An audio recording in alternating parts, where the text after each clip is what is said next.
So week to week, Miss Marvel was a really, really great TV show to tune into, and just like all of the other brilliant Marvel Disney Plus TV shows, the ending of this series just erupted in global talkability, and we just have to talk about that mutant revelation right now.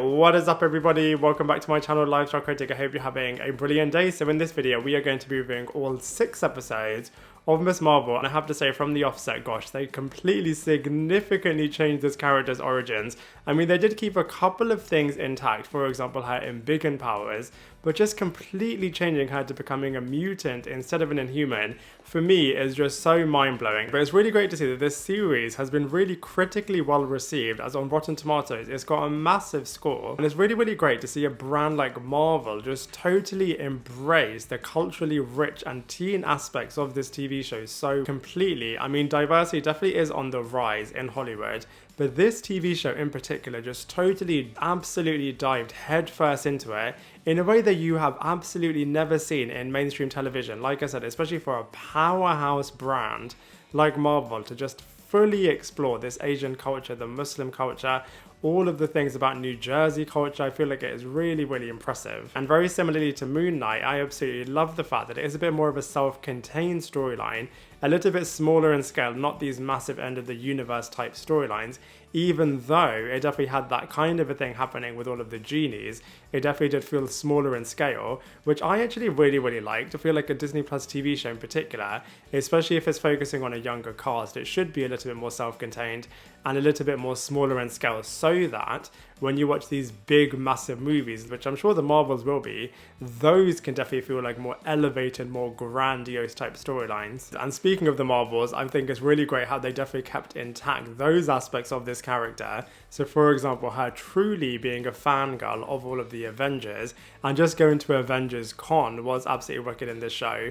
And also her obsession with the Carol Danvers Captain Marvel character, and I absolutely loved Captain Marvel's reaction to this when she did eventually get to see all of these posters and see what it's like for a kid to be totally obsessed with her. But now let's talk about the things that are really different. So for example, all of the Jinn genie crystallized power things were really, really different, especially with the powers emitting from this bracelet, in a similar way to how Green Lantern is able to just wield anything that he wants. I guess Miss Marvel in a similar way is able to do that with all of her crystallized powers. And whilst this did take a little bit of time to get used to, it was great to fully embrace it in a similar way to how, you know, Black Panther just fully embraces its culture.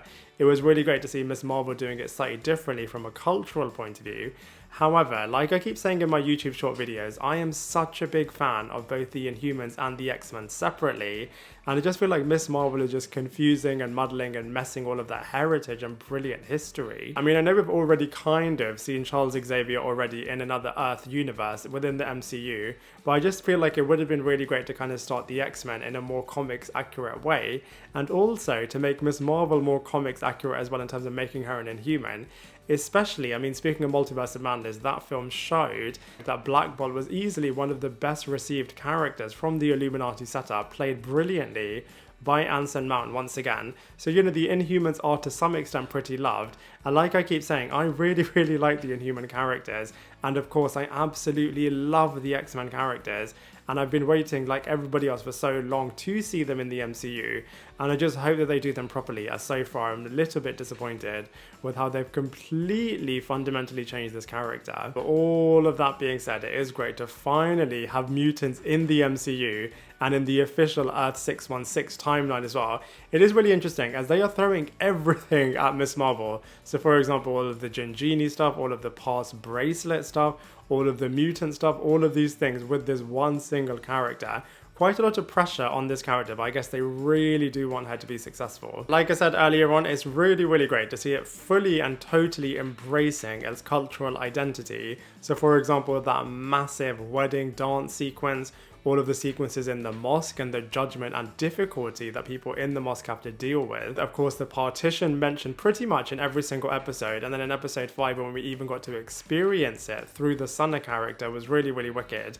And of course the hilarious interfering aunties as well. I feel like it captured Asian culture absolutely brilliantly, and like I said, just fully went there, not even in a safe way, but fully went there in a way that was really totally all in, and it was really, really great to kind of see that in a Marvel property. And I absolutely loved all of the surrounding characters. I mean, Iman Vellani was really, really great as Miss Marvel, of course, but all of the characters surrounding her were really, really great too. For example, her parents, the mother, who is really, really strict, but also really, really loving as well.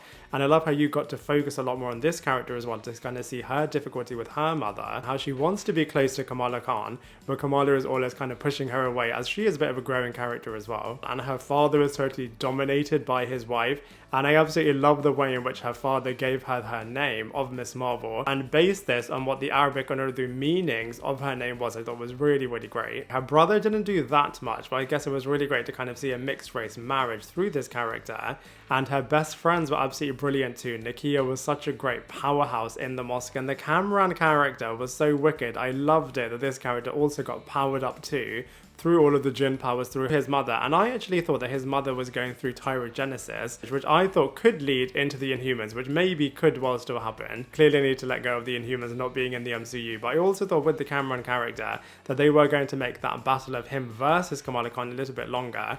I mean, I did really like the final battle. It did feel very, very true and authentic to have this big battle in high school, especially as this is a bit of a teen-based show. I absolutely love Bruno. I think this actor was absolutely extraordinary, and that actor was originally going to play Peter Parker instead of Tom Holland, so I feel like you can really see those character traits through this character. I feel like this is perfect casting for that reason, but also I feel like he is really, really great, very authentically intelligent as well, as he's of course got a place in Caltech, and he made the revelation that Kamala Khan is actually a mutant, as she has got a different DNA body makeup to her brother, which is why her brother is not able to wield powers himself. I thought the Red Daggers group and the Red Dagger character, they could have done a little bit more with them, but I feel like what they did do was really, really decent. I feel like the Jinns were really, really laughably bad. I feel like they were never really a threat.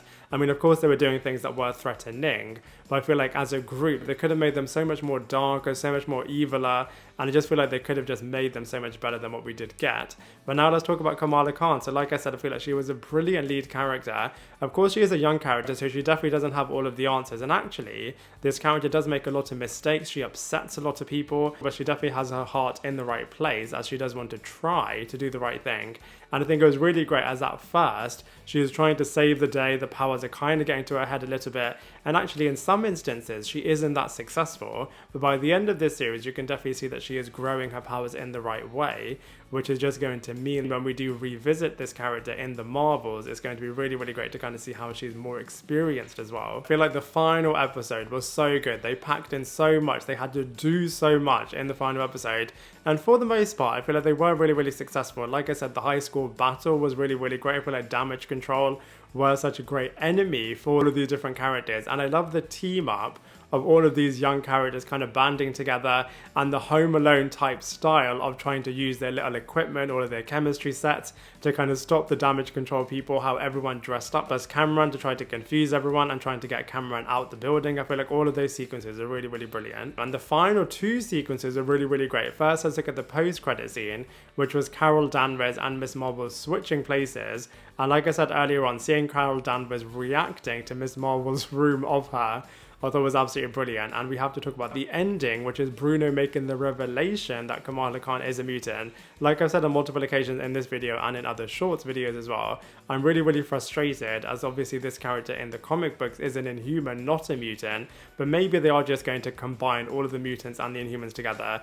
As like I said, Black Bolt was so well received, so hopefully we'll get to see the Inhuman royal family, as even though the Inhuman series was far from perfect, it did have some really cool characters and aspects in there. In terms of comparing Miss Marvel to other Disney Plus Marvel properties, I don't think it's as good as Moon Knight, Loki, WandaVision, or What If, but I do think is actually a lot stronger than Hawkeye and Falcon and the Winter Soldier. So all in all, I was really impressed with the Miss Marvel TV show, even though I love Inhumans and I'm not really sure on making Kamala Khan a mutant. I mean, if I was running this show, I would have done things a little bit differently, but I feel like it's really great as they did embrace what it is. They took a lot of risks, and for the most part, I do actually think they paid off, and I'm really intrigued to also see what's going to happen next with all of these different characters.